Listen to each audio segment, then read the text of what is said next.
Bonjour à tous, bienvenue à ce webinaire proposé par la Cave de la Moselle en partenariat avec la Maison du Luxembourg sur les prestations familiales transfrontalières. Donc, merci à toutes et tous de votre participation à cet événement qui est à destination de nos travailleurs frontaliers de la Grande Région. Tous ensemble, partenaires publics, on œuvre pour renforcer notre coopération transfrontalière et ainsi on prouve que notre territoire s'inscrit dans une volonté d'action européenne. Je transfère la parole à Amandine Lavosie-Merlet, qui est l'élue en charge de la Maison du Luxembourg au sein de l'Eurométropole de Metz. Merci Sandrine, bonjour à toutes et à tous. Bienvenue à ce webinaire spécial prestations familiales. Donc Amandine Lavosie-Merlet, conseillère métropolitaine en charge de la Maison du Luxembourg et de toutes les questions travailleurs frontaliers, aussi bien à la ville de Metz qu'à l'Eurométropole de Metz. Donc bienvenue à nos usagers et un grand merci à la CAF de Metz d'être présente aujourd'hui et de pouvoir vous expliquer aujourd'hui toutes ces prestations. Maison du Luxembourg regroupe un service d'information de premier niveau qui est présenté par Sandrine, qui est présent en gare de Metz. Vous pouvez retrouver directement sur le portail de l'Eurométropole de Metz, sur l'icône travailleurs frontaliers, toutes les informations nécessaires. Elles sont classées par catégorie, mobilité, prestations familiales, santé, fiscalité, etc. Vous retrouvez également nos webinaires en ligne, parce que tous ces webinaires sont enregistrés et sont rediffusés quand vous le souhaitez, le samedi, le dimanche, vous vous ennuyez dans le train, n'hésitez pas, regardez et puis surtout, vous trouvez plein d'informations. Alors aujourd'hui, nous avons trois animateurs et trois personnes qui vont animer le webinaire et dont deux qui seront modérateurs. Donc, je vous explique le principe des questions-réponses. L'animateur sera Ludovic Deshaies de la CAF. Bonjour Ludovic. Et nous aurons deux modératrices, ces deux dames, Marie-Élise Attenot et Nathalie Robert, qui, elles, font tout ce qui est modération. Donc, dès que vous avez des questions-réponses, il y a un module questions-réponses, vous posez votre petite question et les deux dames s'empresseront de répondre à votre question. Je passe la main à Ludovic et je vous souhaite un très bon webinaire. Merci. Merci Amandine. Alors bonjour à tous. Donc on va commencer la présentation du webinaire donc prestations familiales transfrontalières. Alors sachez que je passe. Voilà. Vous pourrez vous poser vos questions via l'onglet QR donc sur Teams. Hein. Donc on vous invite à ne pas divulguer vos données personnelles, hein, que ce soit les numéros de sécurité sociale, le nom et l'adresse. Hein. Vous pouvez poser votre question directement sur le QR.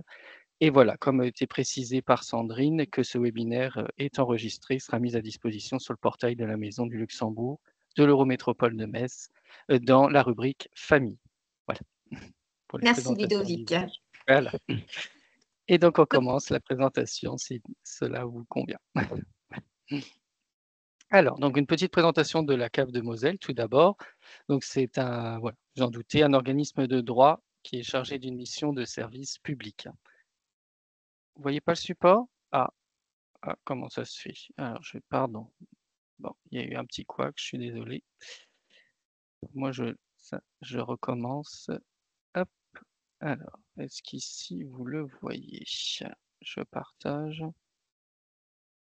Merci Marie. Oui, Vous le c'est voyez? bon. Désolé Oui. pour ce. Voilà, c'est les aléas du direct, comme on dit. Voilà. Merci. Alors, donc là, c'était la petite phrase de présentation. Voilà. Voilà. Donc c'était voilà de ce que je parlais, donc la Cave de Moselle. Donc c'est bien un organisme de droit privé qui est chargé d'une mission de service public, vous vous en doutez. Donc c'est vrai que c'est un acteur majeur de la solidarité nationale. Hein. Vous avez 101 CAF au niveau national qui assure bien sûr avec donc les CCMSA, donc c'est pour les ressortissants du régime agricole, le versement de prestations qui couvrent trois grands domaines. Vous avez l'accompagnement des familles, vous avez les aides personnelles au logement et bien sûr les prestations de solidarité.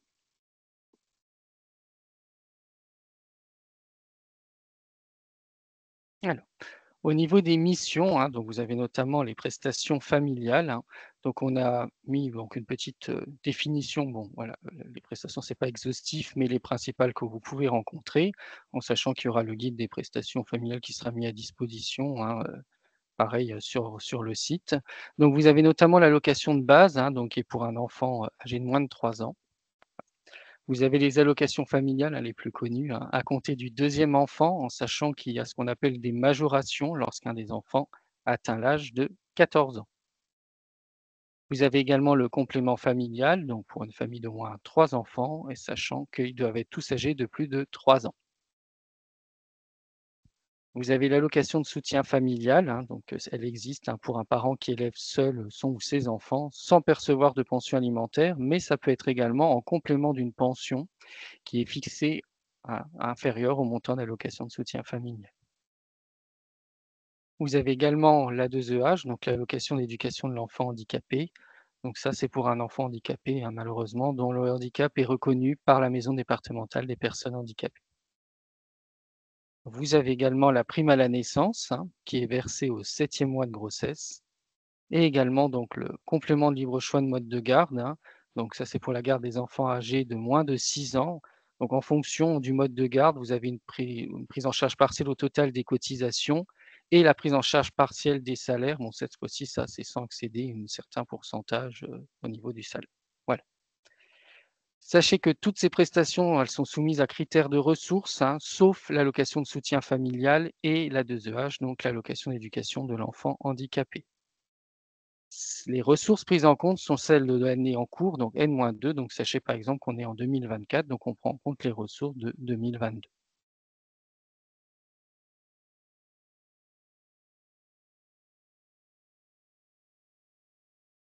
Alors, on va parler des aides personnelles au logement. Vous allez voir, c'est assez technique, mais on a essayé de résumer, de synthétiser pour être le plus complet et le plus simple possible, parce que c'est pas évident. Donc sachez qu'elles sont calculées en tenant compte des revenus de toutes les personnes qui composent le foyer. On précise bien toutes les personnes. La période de paiement des aides au logement, elle est de 3 mois et sachez qu'elle est révisée à l'issue.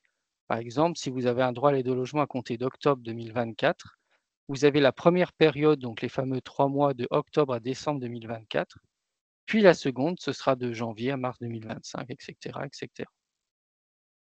Au niveau des revenus pris en compte, vous verrez qu'il y en a quand même pas mal, hein, notamment, donc bien sûr, hein, vous en doutez, les revenus d'activité, donc assimilés dans tout ce qui est indemnité journalière de maladie, etc., et les non salariés. Alors, petite précision, activité récente, on ne va pas trop rentrer dans le détail parce que sinon je pense qu'on en a pour un moment.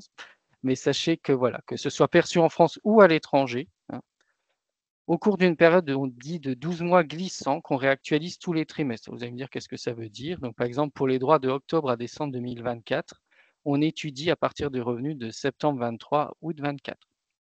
Et cette période glisse à chaque fois qu'on a un nouveau trimestre. On prend également en compte les revenus de type frais réels ou les pensions alimentaires perçues ou versées sur l'année -1.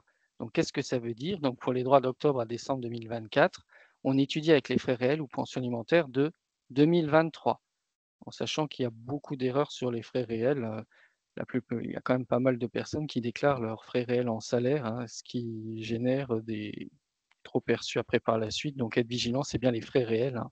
Les salaires sont pris en compte dans les 12 mois glissants. Vous avez également en plus les autres revenus. Vous allez me dire qu'est-ce qu'un autre revenu? C'est notamment les revenus fonciers, les revenus capitaux, les revenus non salariés, mais cette fois-ci d'une activité ancienne. Et là, c'est perçu sur l'année -2. Donc là, par exemple, les droits de octobre à décembre, ils sont étudiés avec les autres revenus de 2022. Donc vous voyez, il y a déjà les revenus d'activité assimilés, plus les revenus frais réels ou pensions alimentaires, plus les autres revenus perçus, donc en voilà, plus encore le patrimoine mobilier et immobilier. Alors, on précise bien hors résidence principale, hein. Ces revenus-là sont pris en compte si le patrimoine mobilier et immobilier est supérieur à 30 000 euros. Voilà. Donc, toutes ces choses permettent le calcul de l'aide personnelle au logement. En sachant que la majeure partie des ressources, effectivement, elle est récupérée auprès de la DGFiP, hein, des impôts, pardon. Les employeurs, hein, via les déclarations qu'on appelle déclarations sociales nominatives, hein, les DSN, France Travail pour le chômage, la caisse primaire également, donc pour l'assurance maladie. Par contre, vous vous en doutez que les revenus à l'étranger, perçus à l'étranger ne sont pas récupérés. Il faut bien penser donc à faire la déclaration trimestrielle pour ces personnes-là.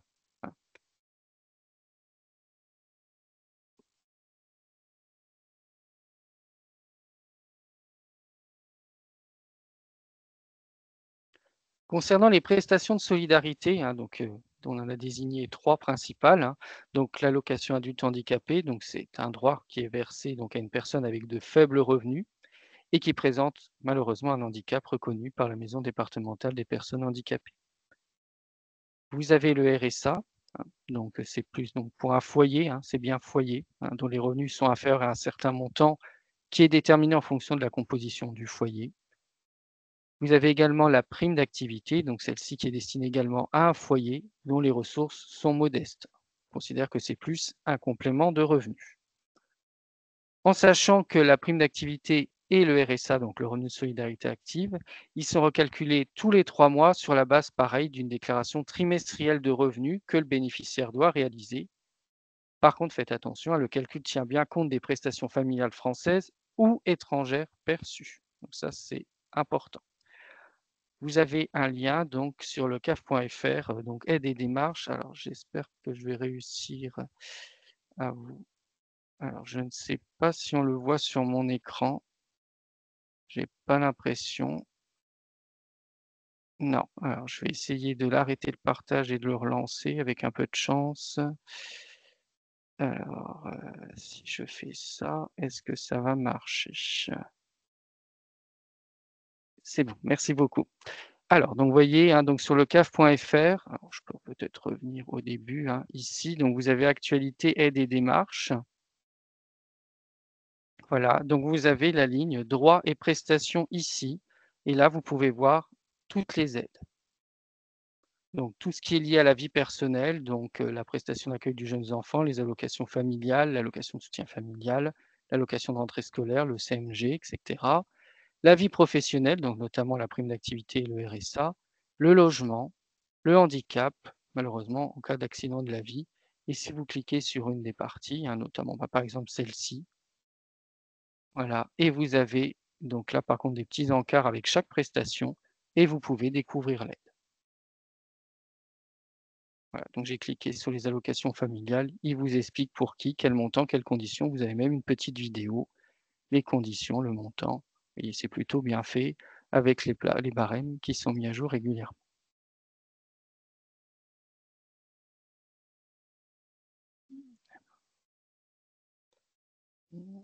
Je repartage. Hop.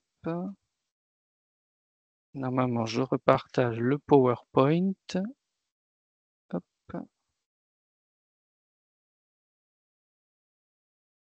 Merci. Bien. Alors, on a fait donc une slide pour donner quelques chiffres, bon, sachant que vous vous doutez bien qu'on ne fera pas une présentation exhaustive du tableau, mais sachez, voyez, par exemple, pour la cave de la Moselle, hein, pour 2023, vous aviez 180 166 allocataires, ce qui donne 1,1 milliard d'euros de prestations versées, dont 78,5 millions pour l'action sociale, hein. Donc, vous voyez, ils considèrent, voilà, au niveau, donc ça fait quand même 426 115 personnes couvertes par les prestations. Donc, vous avez le montant perçu en moyenne, le nombre de familles, les situations familiales.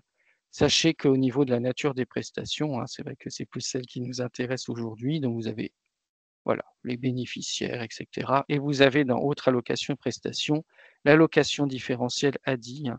Vous voyez que le nombre de bénéficiaires, c'est 1430, qui est en progression, hein. Et vous voyez le montant des sommes versées donc pour 2023.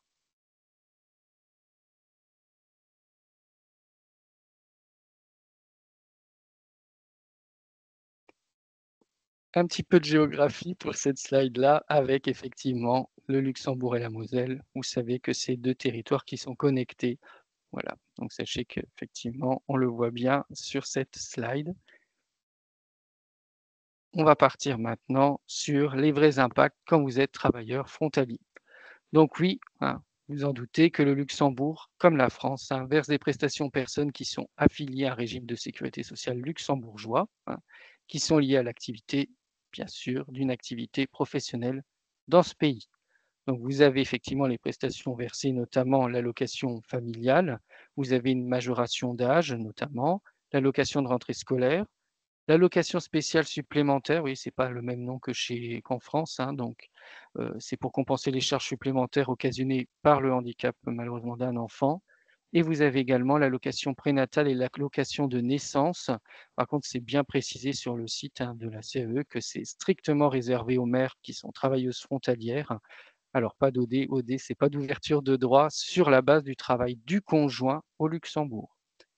Donc, vous avez la possibilité. Alors, du coup, je vais arrêter le partage pour vous montrer le site de la Caisse du Luxembourg.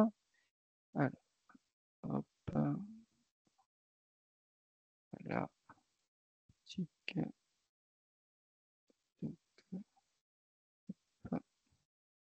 Il devrait bientôt apparaître.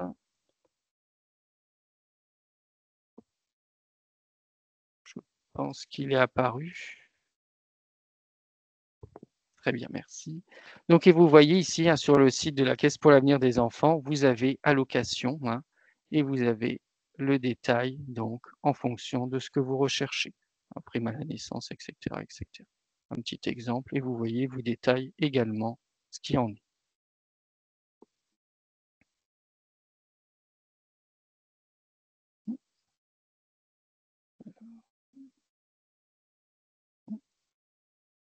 Je repartage le diaporama. Désolé pour les manipulations. Bien. Alors sachez, au niveau des impacts, vous doutez que les prestations versées par le Luxembourg et la France ne sont pas cumulables. Lorsque vous avez un droit qui existe dans chacun des deux pays, en raison, que ce soit l'activité professionnelle ou la résidence notamment, il faut déterminer l'état prioritaire pour le versement des prestations familiales et il versera mensuellement les prestations auxquelles la famille ouvrira le droit. Sachez que le second état, qui sera effectivement non prioritaire, mais il versera un montant différentiel entre les droits qu'il peut verser et ceux déjà versés par l'État qui est prioritairement compétent pour le versement des prestations.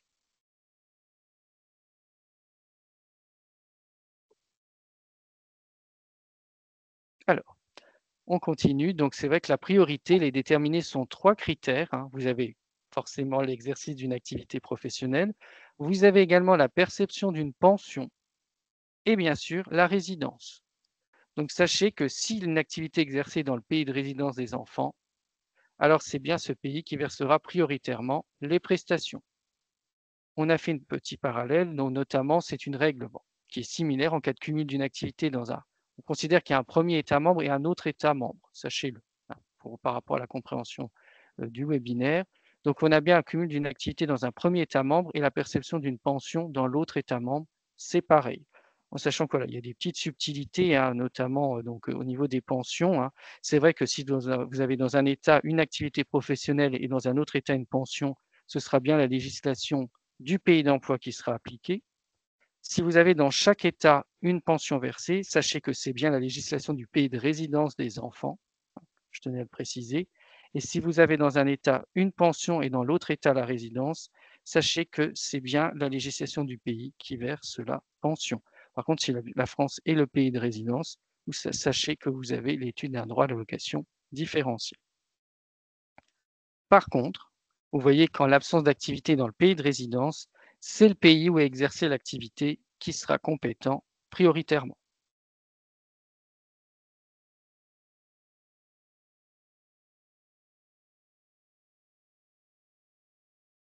Alors, au niveau de la résidence de la famille en France, donc un droit aux prestations familiales existe en France en raison de la résidence. Donc si vous avez un des membres du couple qui travaille en France et l'autre au Luxembourg, sachez que la France est compétente donc pour verser mensuellement les prestations familiales. Le Luxembourg versera ce qu'on appelle un complément différentiel par semestre à réception de ce qu'on appelle une attestation de paiement que nous établirons. Voilà. En sachant que si l'un des membres du couple travaille au Luxembourg et que le second est malheureusement sans activité en France ou que les deux membres sont en activité au Luxembourg, là, vous vous en doutez que c'est bien le Luxembourg qui est compétent pour verser mensuellement les prestations et nous, on versera ce qu'on appelle une allocation différentielle par trimestre à réception, cette fois-ci, de l'attestation de paiement qui est établie par le Luxembourg.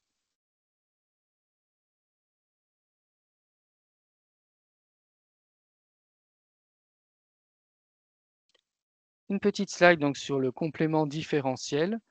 Donc, il faut effectivement qu'un droit aux prestations familiales existe en France et au Luxembourg. Ah, j'ai entendu un petit écho. Non, bon, voilà. Donc, la France verse mensuellement les prestations en fonction de la composition du foyer et de ses revenus. Ah, vous savez qu'il y a des prestations qui sont soumises à critères de revenus. Le Luxembourg, il va calculer ce qu'on appelle un complément différentiel. C'est la différence entre les prestations auxquelles peut prétendre la famille au Luxembourg et celles réellement versées par la France. Donc sachez que cette comparaison est effectuée enfant par enfant, que le CDI est versé semestriellement, donc en général donc début juillet, est versé donc le complément différentiel de janvier à juin, et début janvier celui de juillet à décembre. Sachez que le Luxembourg il prend en compte les prestations du pays de résidence de même nature que celles payées au Luxembourg. Donc vous avez notamment donc l'allocation familiale, la majoration d'âge, l'allocation spéciale supplémentaire et l'allocation de rentrée scolaire. Les montants qu'on verse, ils sont communiqués à la Caisse du Luxembourg par des échanges informatiques. Dans la majorité des situations, vous vous doutez bien qu'il peut toujours y avoir des petites situations particulières, mais dans la majorité des cas, on a bien des échanges. Si par contre, on l'a bien noté, si vous recevez la prime à la naissance, il n'y aura pas de différentiel dû avec l'allocation de naissance luxembourgeoise. Concernant l'allocation de rentrée scolaire, elle est due s'il y a un droit existant à l'allocation familiale pour le mois d'août. Si vous avez un différentiel, là, ça sera payé avec le différentiel de la période de juillet à décembre. Donc, vous voyez, c'est des petites subtilités qu'on a tenu à préciser.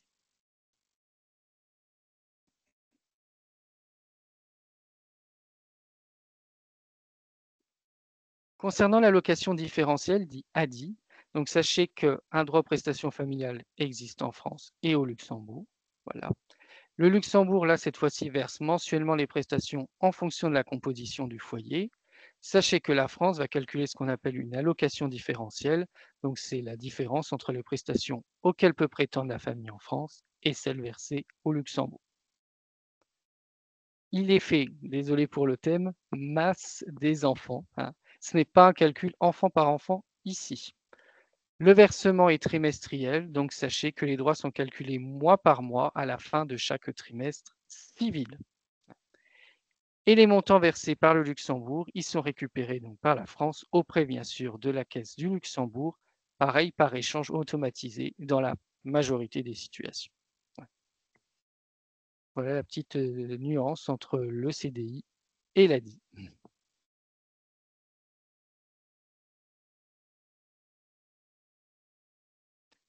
Concernant la résidence de la famille, s'il s'agit donc d'une famille au Luxembourg, donc sachez qu'un droit aux prestations familiales n'existe en France que si un des membres du couple exerce une activité en France. On vous a donné des exemples. Donc si l'un des membres du couple travaille en France et que le second est sans activité au Luxembourg, ou que les deux membres du couple sont en activité en France, le Luxembourg ne sera compétent que pour verser un complément différentiel. Et la France versera mensuellement les prestations qu'on dit exportables. Si vous avez un deuxième exemple, si l'un des membres du couple travaille en France et l'autre au Luxembourg, à ce moment-là, le Luxembourg est compétent pour verser mensuellement les prestations familiales et la France versera ce qu'on appelle un complément différentiel à réception de l'attestation de paiement établie par le Luxembourg. Oui, vous avez la subtilité entre la résidence de la famille en France et la résidence de la famille au Luxembourg.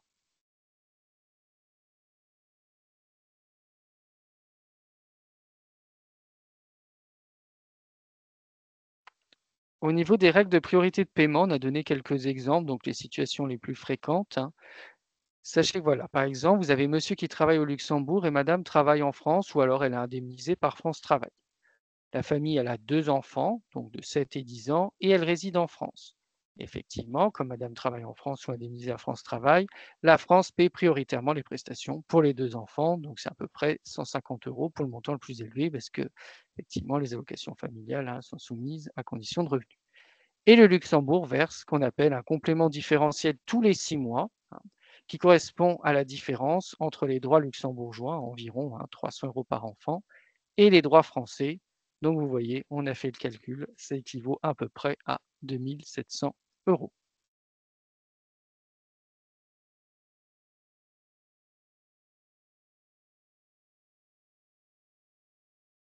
Autre exemple, hein, vous avez donc monsieur et madame qui travaillent au Luxembourg, ou monsieur travaille au Luxembourg et madame est sans activité en France. Pareil, une famille de 2 enfants âgés de 7 et 10 ans et qui résident en France. Donc vous avez le Luxembourg de fait qui paye prioritairement les prestations pour les 2 enfants, parce que voilà, vous avez les 2 parents qui travaillent au Luxembourg ou un qui travaille au Luxembourg et madame qui est sans activité. Donc ça fait à peu près 600 € pour les 2 enfants. En sachant que voilà, la France verse une allocation différentielle tous les 3 mois qui correspond à la différence entre les droits français. Bon, sachez que c'est 150 € à peu près pour les 2 enfants, dont le montant est le plus élevé parce que c'est bien sous condition de revenus, et les droits luxembourgeois. Par contre, hein, dans cette situation, les droits versés par le Luxembourg sont supérieurs aux droits français, donc il n'y aura pas de versement.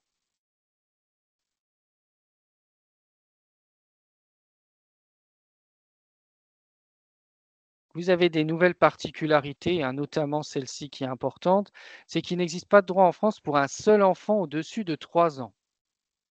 C'est vrai qu'avant, on avait l'allocation de base, mais au-dessus de 3 ans, pas de droit en France pour un seul enfant. Dans ce cas, effectivement, le Luxembourg va verser mensuellement les prestations, même si la France est prioritaire. Bon, là, c'est vraiment le cas particulier. Mais pensez que dès la naissance du deuxième enfant, la situation va changer. À ce moment-là, oui, la France redevient prioritaire et le Luxembourg va verser ce qu'on appelle un complément différentiel. Vous vous doutez que vous aurez des démarches à faire, hein, déjà informer les caisses, bien sûr, et transmettre une demande à chacune d'elles, ça c'est important, à la naissance du deuxième enfant. Et vous aurez l'envoi du certificat de paiement des prestations à la caisse du Luxembourg, hein, qui permettra le calcul et le paiement du différentiel. On a précisé, mais c'est pareil, c'est un cas particulier, potentiellement 3 pays pourraient intervenir dans le versement des prestations pour les enfants issus, désolé l'expression, mais de plusieurs lits, c'est comme ça qu'on dit chez nous. Ouais.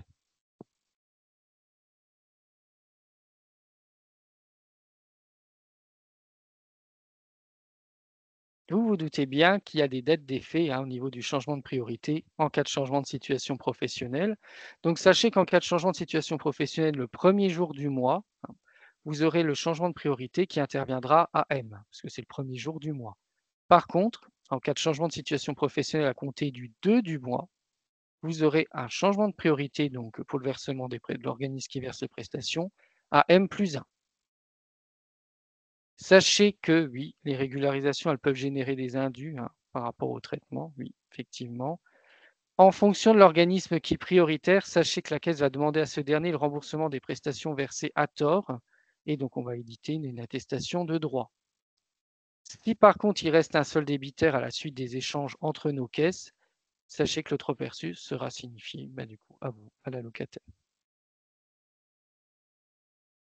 On a tenu à préciser que, effectivement, au niveau des activités, elle doit bien être réelle et effective, notamment, hein, pour ce qui concerne les travailleurs indépendants. Voilà.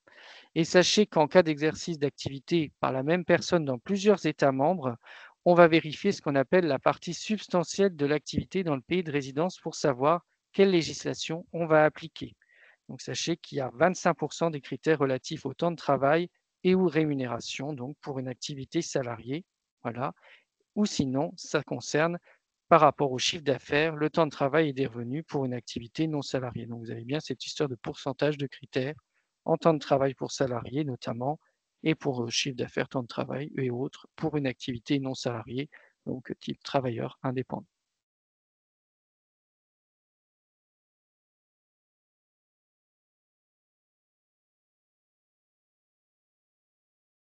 Ce sont des choses qui arrivent, hein, les changements de situation familiale. Vous allez voir qu'en cas de séparation, ça a un impact. Donc sachez que le droit et prestation est étudié selon la situation de chacun des parents, hein, des enfants au foyer, même si l'un ne réside plus au foyer, dès lors qu'il peut être considéré donc qu'il en assume la charge. Donc c'est-à-dire qu'il verse la pension alimentaire, qu'il y a un jugement qui la fixe. Donc vous voyez, il y a quand même ces conditions à remplir. Vous avez plusieurs États qui peuvent effectivement être amenés à verser des droits en cas d'enfants de filiation différente, hein. Ça, c'est possible également. Par contre, subtilité qu'en France, hein, la condition de charge d'enfant, hein, donc vous voyez bien qu'elle était considérée qu'il en assume la charge, cette condition de charge d'enfant, elle est considérée comme remplie dès que l'enfant est légitime ou reconnu et qu'une pension alimentaire est fixée par jugement. ou acte équivalent par rapport pour le paiement de la pension alimentaire, ou qu'une garde alternée est en place. Donc, vous voyez, il y a quand même des conditions concernant la condition de charge d'enfant en France.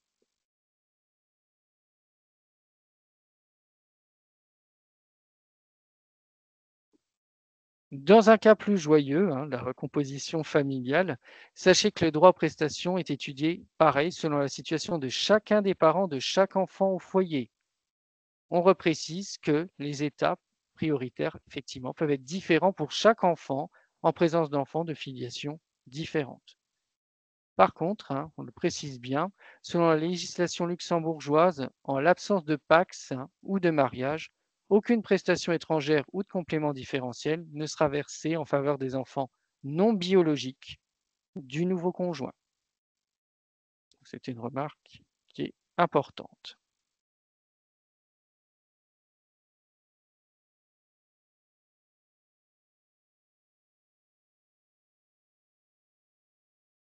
Alors, en tant que travailleur frontalier, quelles sont vos obligations?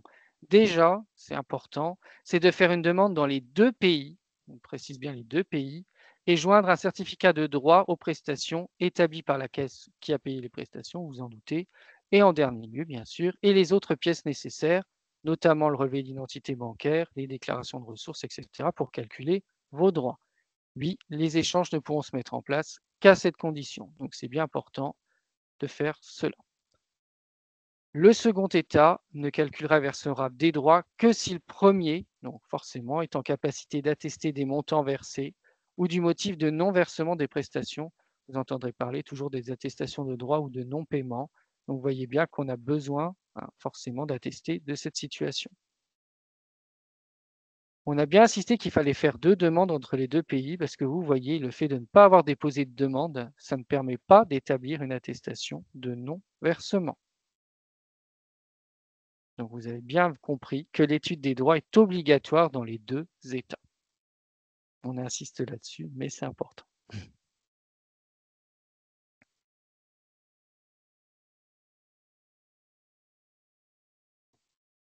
Toujours au niveau de vos obligations, vous en doutez, vous devez nous signaler tout changement de situation familiale ou professionnelle, donc aux organismes qui versent des prestations qui sont compétents pour le faire, parce que vous voyez, par rapport au slide d'avant, que ça a une incidence sur le calcul du droit de l'organisme prioritaire. Tout changement peut engendrer un changement de priorité et vous savez que, bien sûr, le pays qui en a connaissance, donc le premier, doit informer le second. Si on a un changement de situation qui est signalé, pris en compte tardivement, il se peut effectivement que l'organisme ait versé des droits qui ne lui incombaient pas. Donc à ce moment-là, pour limiter les impacts financiers pour les allocataires, c'est ce qu'on avait vu un petit peu sur les slides d'avant, on va demander le remboursement à l'autre État et mettre en place ce qu'on appelle une procédure de compensation. Mais sachez effectivement que les changements de situation peuvent être à l'origine de retard de paiement, ça aussi en fonction des délais de traitement, puis bien sûr du signalement le plus rapidement possible.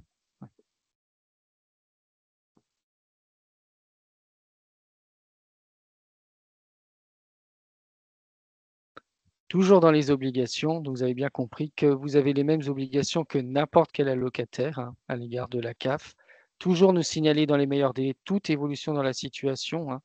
C'est vrai que voilà, dès qu'il y a un changement, n'attendez pas forcément 3 mois, notamment pour ceux qui déclarent le RSA ou la prime d'activité ou l'aide au logement. Faites-le vraiment dans les meilleurs délais, que ce soit un changement d'adresse, le départ d'un enfant, etc. Parce que vous avez vu qu'une résidence, le départ d'un enfant, situation professionnelle, etc., a un impact sur le calcul de vos droits. Voilà. Et bien sûr, voilà, c'est logique, mais répondre aux sollicitations qu'on pourrait vous adresser, parce qu'effectivement, sinon, ça va bloquer votre dossier. Donc, ce serait dommage.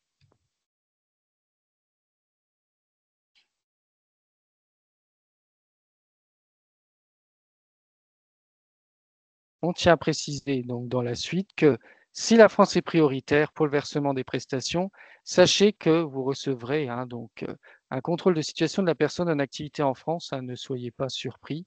Donc, ça s'effectue chaque année en décembre.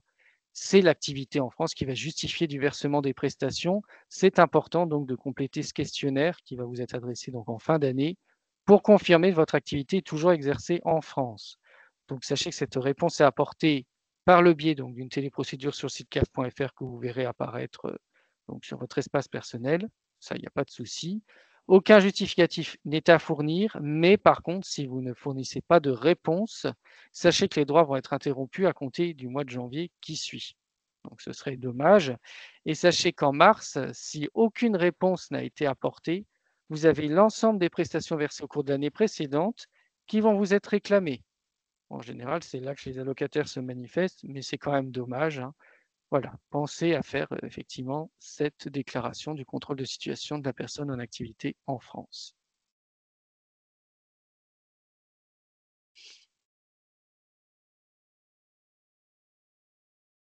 Alors, concernant la demande de prestation, donc sachez que pour déterminer la priorité de paiement entre les deux pays, hein, vous avez une attestation de paiement ou de non-paiement des prestations qui sont émises par l'organisme du pays de résidence et d'ailleurs requises par la Caisse du Luxembourg. Je pense que vous avez tous compris par rapport aux slides précédentes que pour obtenir cette fameuse attestation, vous devez constituer un dossier et faire une demande de prestation familiale dans le pays de résidence auprès de l'organisme. Ah, voilà, notamment la CAE ou la CAF.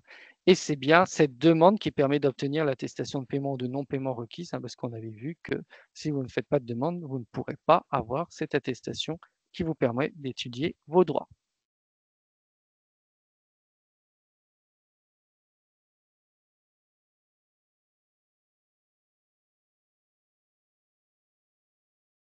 On a rajouté, parce que c'est vrai que c'est dans les actualités en ce moment sur le caf.fr, pour les étudiants en Moselle, hein, sachez qu'effectivement, un étudiant en France qui a un ou deux parents qui travaillent au Luxembourg, ils peuvent bénéficier de ce qu'on appelle d'une bourse d'enseignement supérieur, hein. Donc, c'était voilà, la défi. Alors, c'était ex-CDIES, hein. Par contre, l'organisme demande à l'étudiant une attestation de droit ou non-droit à l'aide au logement, hein. Donc, vous pouvez obtenir cette attestation. Donc, voilà, sur le caf.fr, vous aviez l'actualité départementale. Alors, je vous l'ai remis ici, l'actualité départementale. Donc, pour recevoir cette attestation, si vous résidez en Moselle, on est bien d'accord en Moselle, si vous percevez une aide au logement, donc vous pouvez télécharger cette attestation sur votre espace personnel du caf.fr. Et si vous n'avez pas d'aide au logement, il faudra remplir un questionnaire, un formulaire, pardon, et votre attestation de non-droit vous sera adressée par la CAF par courrier. Voilà. Par contre, vous voyez, c'est bien précisé, si vous ne résidez pas en Moselle, vous devez faire la demande d'attestation auprès de la CAF de votre département de résidence. Donc c'est vrai, je peux éventuellement essayer de vous montrer les actualités. Hop.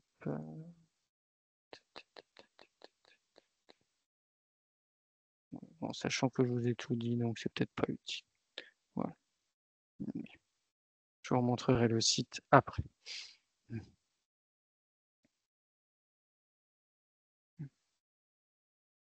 Ouais. Concernant les organismes, donc on a précisé donc l'adresse notamment du CAE du Luxembourg, hein. Je vais essayer de vous transmettre le lien. Alors, donc, vous voyez démarche et formulaire. Je vais vous faire juste arrêter le partage pour vous montrer le site, comment il se présente. Hop, voilà. Donc, je partage. Voilà. Hop. Donc, je pense qu'il devrait apparaître à l'écran, si j'ai bien fait. Oui, c'est bon. Merci beaucoup. Donc, vous avez donc démarche et formulaire ici, hein, vous avez notamment les demandes d'attestation de paiement, les formulaires de demande, l'envoi de pièces par voie électronique, les changements de situation. Donc, vous voyez, le site est plutôt bien fait. Et ensuite, alors, je vais voir si ça marche sans que je... Alors, le caf.fr, vous le voyez ici, ou alors je suis obligé d'arrêter le partage. Alors là, moi, je ne le vois pas. D'accord, donc merci. Donc, je vais arrêter le partage et je le reprends. C'est capricieux. C'est les aléas du direct. C'est les aléas du direct, tout à fait. Voilà. Là, peut-être que ça devrait marcher normalement. Oui, c'est bon. Merci beaucoup. Donc, vous avez sur le caf.fr, donc notamment aide et démarches. Voilà. Vous avez ma situation dans l'aide et démarches, voir toutes les situations ici, si vous cliquez. Vous pouvez aller donc dans ma vie professionnelle. Et vous allez voir toutes les situations ici. Et ça permet notamment, vous voyez, travailler en France pour un employeur étranger, travailler à l'étranger pour un employeur français, je travaille à l'étranger pour un employeur étranger. Et donc, si vous cliquez, vous voyez, vous avez si je suis allocataire, il vous précise de vérifier, de contacter, d'informer. Et si pas allocataire, vous vous doutez bien qu'il va falloir constituer un dossier. Voilà, vous avez toutes des petites aides par rapport à ça. Alors, je vais juste, alors du coup, comme je suis toujours sur le site, je vais juste vous repréciser l'adresse, parce que c'est vrai que je n'ai pas précisé l'adresse de Metz. Alors, j'arrête et je reprends juste après. Pas de Voilà, souci. merci. Alors, donc là, hop, donc je fais le partage à nouveau. Hop, ici, ouais, hop. Normalement, il devrait apparaître bientôt. C'est bon. Merci. Donc oui, effectivement, au niveau de l'adresse de la cave de la Moselle, c'est bien 4 boulevard du Pontifroy, 57 774, Mex, CEDEX 9. Voilà, c'est précis. C'est très précis comme C'est très l'ensemble du précis. PowerPoint qui a Ah, été vraiment très, très complet sur tous les aspects frontaliers sur les prestations familiales. merci beaucoup. Alors, voilà. Et donc, je vais juste enlever à nouveau le partage pour remontrer le site du cave.fr. Hop. Donc, hop. Donc, écran, fenêtre, et je repartage le site. C'est bon. Merci. Donc là, vous êtes dans allocataire ici. Vous avez ma CAF, donc j'ai bien tapé CAF 57. Hein. Vous avez notamment donc contacté ma CAF, trouver un point d'accueil. Vous avez même des petits accès aux partenaires, bon, soit. Et vous avez donc ici trouver un point d'accueil. Et en fonction de la commune, bon, peu importe. Hop, Aragon, hop, voilà. Bon, pas de chance. Bref, je vais mettre ça. Hop, voilà. Ça devrait marcher. Voilà. Vous avez antenne cave de Sarreguemines, 4 rue de l'École. Bon, là, elle est fermée. Mais voilà. Vous avez en fonction de la situation, il vous donne les horaires d'ouverture et sur place pour effectuer vos démarches. Donc, en sachant Mhm. effectivement qu'il y aura des degrés d'autonomie en fonction de la situation. Très bien. Voilà. Donc, c'est bien dans allocataire MACAF. Et vous aurez donc ça c'est ce qu'on avait vu hein, pour s'informer sur les aides en fonction vie personnelle, professionnelle, logement, handicap ou malheureusement accident de la vie. Et vous avez nous contacter, le trouver, le point d'accueil notamment. Bon, si vous voulez consulter les délais de traitement et le calendrier des paiements, vous pouvez également. Bon, et puis rembourser une dette, bon, ce que je ne vous souhaite pas, bien sûr. Non, et on le souhaite Voilà, à personne. tout à fait. Et vous avez également contacté ma CAF. Il remet l'adresse hein, qu'on vous a précisée, hein, 4 boulevard du Pontifroy, et vous pouvez également envoyer un courriel. Voilà. Et vous voyez, hein, les D'accord. courriers, voilà, vous avez les petits délais de traitement. Voilà, enfin les petits. Oui. Très bien, Ludovic. Voilà. Et puis, bon, Merci beaucoup pour eh cette ben, présentation. merci à vous pour votre écoute. Merci à vous pour cette présentation, Ludovic. Ce PowerPoint était très complet. J'ai vu qu'il y avait des interactions sur l'onglet Q&R et j'ai vu que nos deux modératrices ont bien travaillé, bien Bien répondu vrai. oui, oui, oui, bien répondu, Ludovic, je confirme. Donc, vous avez la possibilité de retrouver cette vidéo, comme Ludovic vous l'a dit au début, sur le site de la Maison du Luxembourg dans la rubrique Famille. Donc, pour accéder au portail Maison du Luxembourg, il suffit tout simplement de vous connecter sur l'Eurométropole de Metz. Vous cliquez sur le petit picto travailleurs frontaliers et là, vous retrouvez donc des rubriques par thématique. Et vous retrouverez donc ce webinaire en ligne d'ici quelques jours. Je remercie donc la CAF, Ludovic, Merci à Nathalie vous. et puis donc Marie-Élise. Et je passe la parole à Amandine Lavosie-Merlet, donc l'élu en charge de la Maison du Luxembourg, pour le mot de la fin. En ce qui me concerne, merci à tous et une très belle journée. Amandine?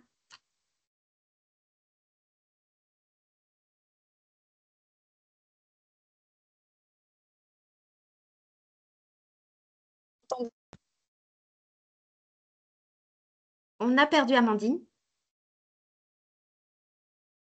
Est-ce que vous m'entendez? Très bien. Super, excusez-moi. Teams a bugué au niveau du micro. C'est la technologie, des fois ça ne veut pas. Toutes Pas de mes souci. excuses.